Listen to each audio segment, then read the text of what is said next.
I was probably around 10 or 11 years old the first time I remember the boy turning up. It was the middle of summer, and my friends and I were swimming in a lake in one of my parents' fields. I grew up in a small farmer's town with a population of no more than 200, and so everyone knew everyone. There were two schools in the town, one for boys and one for girls.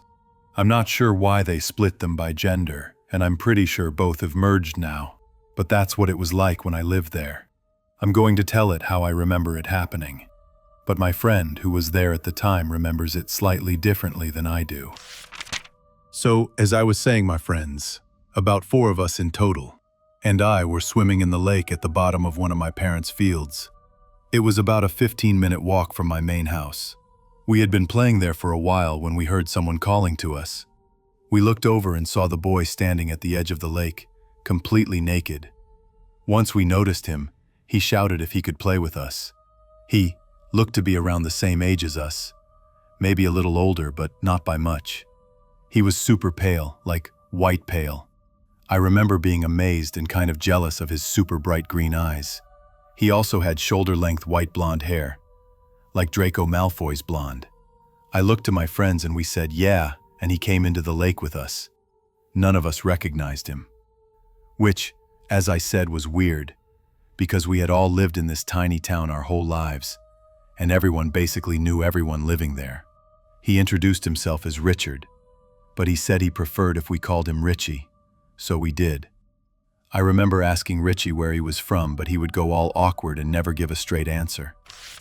After a while more of playing in the lake, Richie seemed fun and I invited him to come back to my house for supper. He straight away said he would love to come, and my friend was like, "Don't you need to ask your mom?" To which Richie said something like, "Oh, she won't mind." Remember how I said Richie was completely naked? Well, that wasn't so strange. In fact, I'm pretty sure we all were. My friends and I were all boys and we would skinny dip in the lake normally, so it didn't stick out to me when he first arrived like that. But what did stick out to me was when we got out of the lake, dried, and dressed ourselves, Richie had no clothes with him to get dressed into. Which I remember thinking was super weird, but he said something like, "Oh, I must have forgot to bring them." Again, I thought that was very strange, like, how do you forget your clothes? I wasn't sure how my parents would react to me bringing home a naked boy, so I gave him my briefs and my overshirt to put on. That stuck out as very odd. My friends went back home, and Richie and I went to my house. My dad was like, "Where's his clothes?" I just made something up. I'm pretty sure I said something like his clothes got wet, so we left them in the sun to dry. I got him some trousers to put on. We ate supper, which I remember him having 3 or 4 plates of. Richie was a super skinny boy. I was pretty small and skinny at the time too, but he was definitely thinner than I was. I was confused how he ate so much. He was super polite and sweet to everyone while he was at my house. After supper, I took him upstairs to my room and we played on my Nintendo 64 together. He had never seen one before and was amazed by it. At the time, I thought he had never seen one because they were so old. This was 2010. But my family was poor and that's all I had. It started to get dark and I asked him if he wanted to sleep over. He was really excited and said yes. I checked with my parents, but I knew they wouldn't mind because they were both super drunk. So we continued playing on the N64 until it was very late. After a while, I said it was time to go to bed as I was tired, but I don't remember him seeming tired at all. Richie asked if he could shower first, as we had been playing in my fields and he was really muddy. As he was showering, I made my bed for us and put a movie on the TV for us to watch as we went to sleep. I got into bed.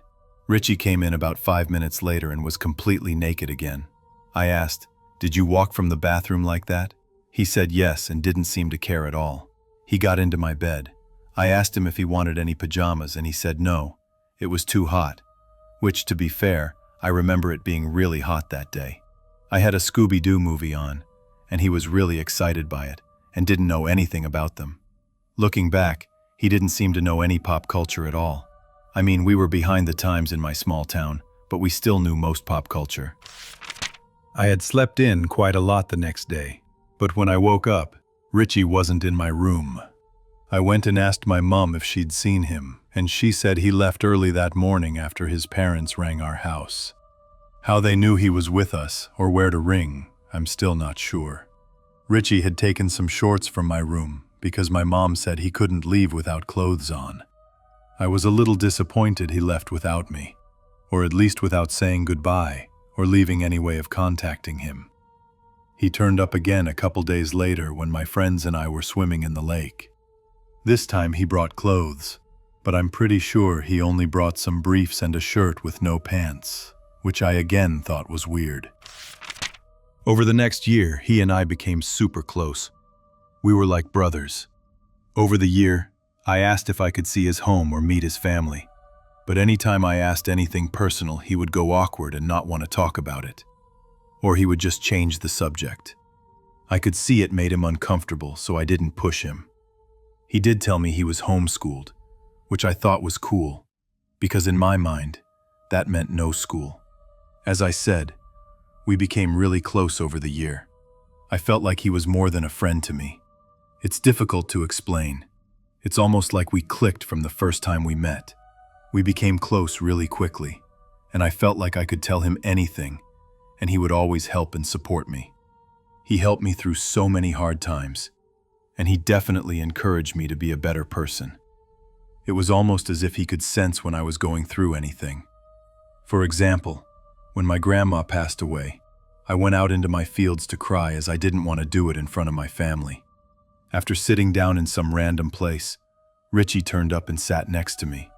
He said some things that helped me a lot. When I asked him how he found me, he said that he was just on a walk. Not too long after this, he just vanished. It had been a little over a year since the first time he appeared at the lake. It was around September the year after, so it had been about a year and 2 or 3 months. He never turned up again, never said goodbye, never left a trace. I was massively upset. I really missed him. I would walk around the fields looking for him, and I would hang out by the lake where we first met, hoping that he would turn up, but he never did again. I still don't know what happened to him. I've tried searching social media for him, but with no luck. Since he would never tell me much about his life, I didn't have much to go on. I asked my parents what they remember of him. They said they remembered him being odd, and that they were unsure about him at first, especially how he had a tendency to strip naked whenever he felt like it. But they also said he and I were inseparable. Wherever I was, he was sure to be found there too. They said they remember me being heartbroken when he stopped appearing, and they weren't sure whether they should call the police about him being gone. They never did. I kinda wish they did. I suppose this is a long shot, but if you're reading this, Richie, reach out to me. I'd love to speak to you again and get some answers to all the weird things about you. It's completely possible that there isn't anything paranormal about Richie, but it is definitely strange. A boy turned up out of nowhere in my small town. He was quite weird and didn't know much about pop culture. He and I became super close friends really quickly and spent almost every day together. Until one day, after about a year, he disappeared. He never turned up to hang out with me again. I didn't have any way of contacting him as he would always avoid answering personal questions. Update 1.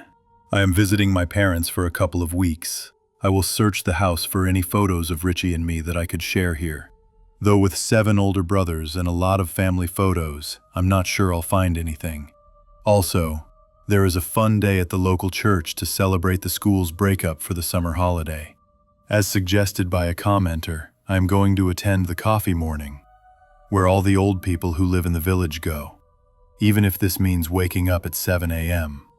I will be asking around to see if anyone remembers Richie. I will update this thread tomorrow if I find anything. Update 2. I have asked around at my local church today.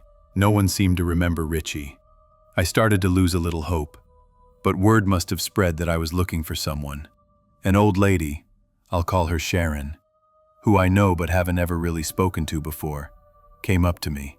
She says she thinks she might know Richie's maternal great-aunt. She is going to try and find the contact details for me so I can reach out and see if the great-aunt has any info on Richie. Sharon says if Richie does belong to the family she's thinking of, then he would have lived at a cottage around an hour and 15-minute walk from the main village. The cottage is secluded with no neighbors. Sharon has no idea why they disappeared, but she said she isn't close to Richie's great aunt. I hope this is good news. I might actually be a step closer to finding Richie again. I'll update with any news. Update 3. I have contacted Richie's potential great aunt, PGA for short, with no luck. I called the number that Sharon gave me a couple of times with no answer, though I left a message explaining who I am. I sent a letter first class to the address Sharon gave me. Hopefully, the PGA is still living at the address, and I am able to get some answers. I also visited the cottage where Sharon thought Richie could have been living. The cottage is abandoned and run down. It gave off massive, creepy vibes. Update 4. I have heard back from the PGA, and I'll name her Jane. Someone suggested checking if the number was linked to any apps like WhatsApp. It was, and I reached out to Jane there. She messaged me back relatively quickly. After describing Richie to her, she said pretty confidently that she is related to Richie. This is where things take a bad turn. Jane hasn't been in contact with Richie's family for many years, but she does have the phone number of Richie's older sister. I had no idea he even had siblings at all. Jane insinuated that I won't find what I'm looking for when contacting Richie's sister. I fear the worst. She gave me her sister's number and then hung up. I'm incredibly anxious to reach out to Richie's sister. This could be the end of the search that I have pursued for so long. Update 5. First and foremost, I want to thank everyone who has helped me through this process and helped me find closure on my childhood best friend and first love. This journey has been difficult. For many years, I searched for answers on where Richie is now.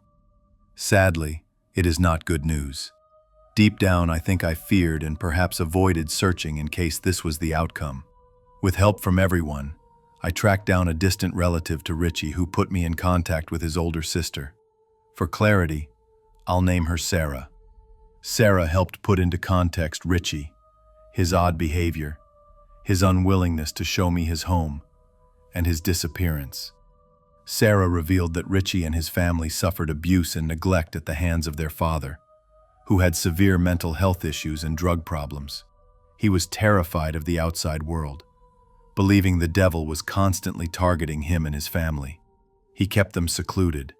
Richie and his family moved often, sometimes in the middle of the night, which explains how he could appear and disappear seemingly out of nowhere. Richie passed away at age 15, around 2.5 years after vanishing from my town. Sarah struggled to share details, but it seemed that Richie took his own life. She said he often spoke of me and our time together. He wanted to come back and find me, but never managed to. Sarah also has a collection of Richie's diaries. He wrote a lot about me, our time together, and how he wanted to find me again. She offered to send them to me. It will be bittersweet to read them. Sarah said she is glad that Richie made an impact on someone in the world. I wish I could express the impact Richie had on my life. This post is difficult for me to write. I feel deep guilt for not being able to help him. Richie saved me so many times, yet I feel I failed him. I love you so much, Richie. I'm sorry I couldn't help you. I hope you can forgive me. You were the only true friend I ever had. Update 6. I thought I'd give an update on where I am today and how I'm doing. It still pains me to think about Richie. Sarah and I occasionally talk, though not as often as I wish. Some days the memories hit me harder than others, and I find myself wandering back to the lake, to the fields, and to the times we laughed together. Reading Richie's old journal entries has been bittersweet. They remind me of the closeness we shared, but also of the tragedy that followed. I try to honor his memory by being kinder, more present, and more understanding with the people around me. Even though he's gone, Richie shaped who I am, and I carry a part of him with me every day. His story has taught me that some friendships, no matter how brief, leave a lasting mark on the heart. Update 7. This post got a lot of replies. To answer a few questions. Yes, I'm in therapy and taking medication for severe anxiety. I am seeking Sarah's permission before posting any of Richie's journal entries. I am grateful for all the love and support I've received. Richie's story has touched many people. So many children go under the radar, facing abuse with no one to help. Everyone has a right to be remembered, and Richie will always be remembered. Well, that's where this sad story ends. Unfortunately, there were no more updates from the author, and eventually all the posts were deleted, leaving only memories and fragments of a friendship that once meant so much. Honestly, this story touched me deeply, because it's always heartbreaking to lose an old friend, someone who shared part of your life, who knew you in a way no one else did. And when you come to the painful realization that you'll never be able to reach them again, never hear their voice, never share a laugh, or even get answers to the questions that have lingered for years, it makes the loss feel even heavier. It's a reminder of how fragile life is, how precious human connections are, and how much we can be affected by people who appear in our lives for just a fleeting moment. Stories like this stay with you, haunting yet beautiful, and they remind us to cherish the people we have while we still can.